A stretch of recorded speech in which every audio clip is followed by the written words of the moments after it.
officially welcome you all to round 3 of the People versus Donald Trump's Muslim ban, which is the third attempt by President Trump to make good on his promise to ban Muslims from the United States. Unfortunately, not a whole lot has changed since Trump issued the first Muslim ban on January 27th. The orders themselves get longer and longer as increasing numbers of government lawyers attempt to hide their blatant discrimination in the language of national security. But as we argued in court today, simply tacking the words national interest onto a proclamation does not render it constitutional. It does not prevent families from being ripped apart. It does not prevent cultural and educational institutions from being undermined. And it does not prevent millions of people from being stigmatized because of their religion or national origin.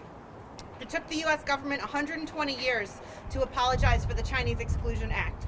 46 years elapsed between President Roosevelt's executive order interning 120,000 Japanese Americans and President Reagan's official day of apology.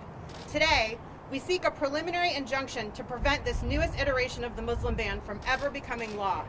Our hope is that 48 or 120 years from now, Americans will look back on this moment in our history, not in shame for acquiescing to the xenophobic fear-mongering of our commander-in-chief, but with pride that in the end, democracy and the rule of law prevailed. With that, it is my privilege to pass the mic to some of the other plaintiffs and their attorneys, that's what we're called. We'll hear first from Mana Kharazi, the Executive Director of the Iranian Alliances Across Borders. Hi, I have the incredible pleasure of representing a young generation of people who showed up today because this is an attack on our communities. Over the last 10 months, our organization has had to support Iranian Americans and members of our communities across the world, very much like the plaintiffs that you heard in the case today. People who are separated from their siblings, people who are separated from their loved ones, their partners, who are now very much considering the fact that they may be getting married without their parents present, that they may be graduating without their parents there to be there with them. We are a part of this country, and just like a lot of our members, I grew up here and I already had to go through the experience of not having my parents, siblings, the uncles, the aunts, the cousins, the loved ones in my life. I've had to reconcile my identity as an Iranian and as American, and nearly 30 years later, to know that many of the generation that I support are going to have to endure that experience with all the progress we've made as a community, for us to know that our young ones, our youth, don't have the space to embrace their identities, don't get to know their loved ones, won't be able to reconcile what it means to be Iranian and American in a country that does not support or respect them. We've been facing an increased level of discrimination over the last year in schools, on subways, all across this country. And I today very much am hoping that our country will recognize that we are not a threat, that we exist here, that we represent and embody everything that's supposed to make this country great, that all we want is the right to exist, the right to share the most important moments of our lives with our loved ones, and to no longer feel like we're pawns in some political agenda. We are tired. We just want to exist, and that's all we're asking for today. Thank you.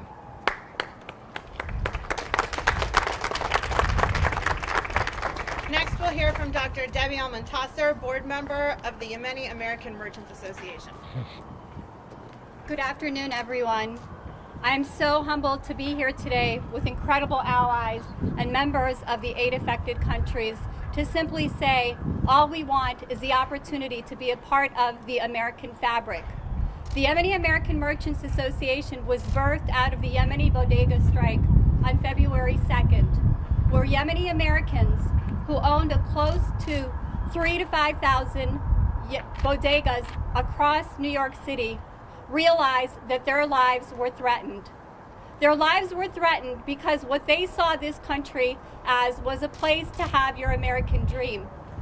And on January 26th, that American dream became an American nightmare. And so my fellow members of my community came together and organized and mobilized a rally where 1,000 stores were closed and over 6,000 people came out at Brooklyn Borough Hall to let the world know that this is their country and they are contributors to this country and they have lived here and raised their children here and want nothing else more than to simply be respected and seen as a part of the American fabric.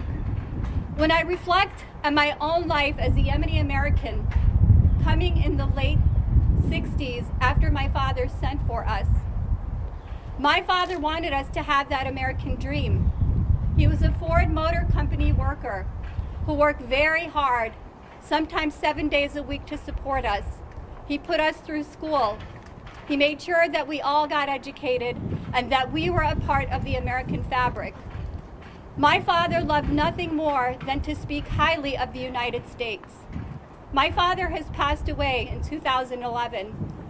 I could only imagine what he would be thinking if he were here with us today.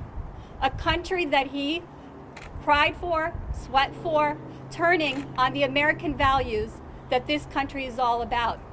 The values of welcoming each and every person from all over the world, welcoming them to come here and to build a dream and to build a life. That's how we all came here.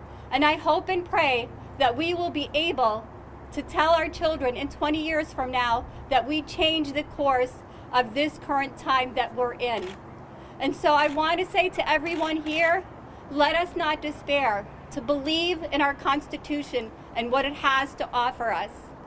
I will go back to my community and simply let them know the message that we are not alone, that their dreams will materialize, that their loved ones who are in Yemen and all the other impacted countries will have the opportunity to join them one day. So I thank you very much.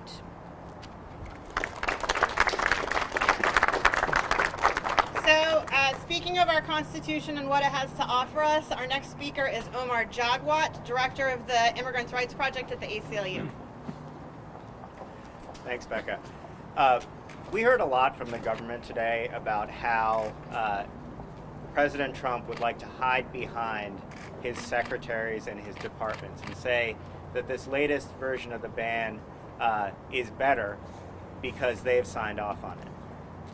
But we also heard from the government today that this is still the president's ban, that this was still a ban that was ultimately decided on and implemented by the man who told us and has never recanted from saying that he wants to ban Muslims from the United States. And that's exactly what the ban does. There's nothing more clearly contrary to the Establishment Clause of the Constitution than saying that you can't come here because of your religion. And doing it in a slightly indirect way by saying we're identifying Muslim nations and banning people from those nations as a way to ban Muslims doesn't make it any better. Neither does going through a study, getting some recommendations, and then going ahead and imposing the same ban again. That's what the courts, I think, will ultimately rule, or at least that's what we hope that they will rule in this case. And in any event, we and the rest of the other plaintiffs here, I'm sure, the other plaintiff groups here, I'm sure, stand united in saying that we will continue to fight this Muslim ban no matter what the result of this particular hearing is. Thank you.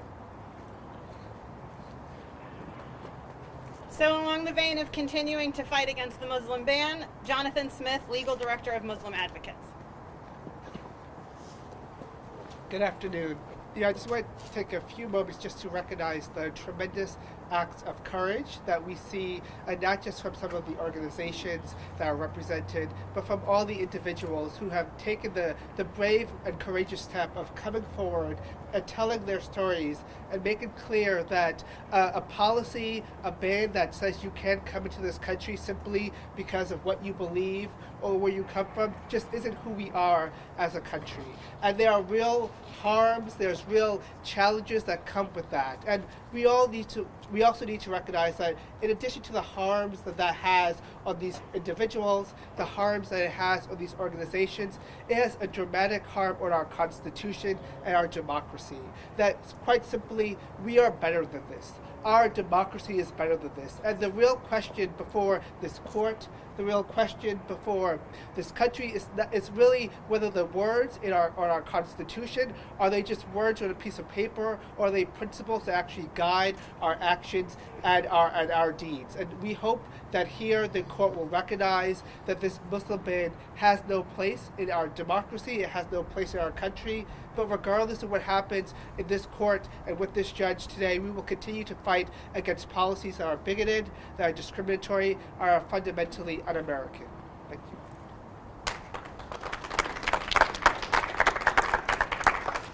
Next we have Gadir Abbas, Senior Litigation Attorney at the Council on American-Islamic Relations. This proclamation is fooling no one. It is simply the anti-Muslim component of Donald Trump's ugly white supremacist agenda. The fact that this executive order is somewhat different than the previous executive orders does not eliminate the clarity of the issue here. And the clarity of the issue is that Donald Trump sought out to discriminate against Muslims and to stigmatize Islam, and he has in fact done that. In the Muslim community, almost to a person, view this action as the other actions prior to it were viewed as an act of bigotry, as an expression of animus. And ultimately, what this proclamation is nothing more than a multi-hundred-word monument to the anti-Muslim bigotry that swept Donald Trump into the presidency. And our last speaker before we take questions is Michael W. Price, Senior Counsel at the Brennan Center for Justice at New York University School of Law. Thank you. This ban harms all Americans. It violates American values. It violates the law and the Constitution, and it has to stop. The ban indefinitely separates our clients, American citizens, from their loved ones abroad. It separates a father-in-law who is seeking cancer treatment, a daughter who fears return to the same regime that tortured her dad, and a mother separated from her critically ill child, all because they're Muslim. This makes no sense. The ban is illogical, even on its own terms, and it is harmful to every one of these plaintiffs and everybody in this country that values freedom of religion. The only way this ban makes sense is if viewed through a lens of discrimination.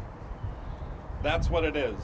Think of Fahad, who's here with his sick daughter in the hospital.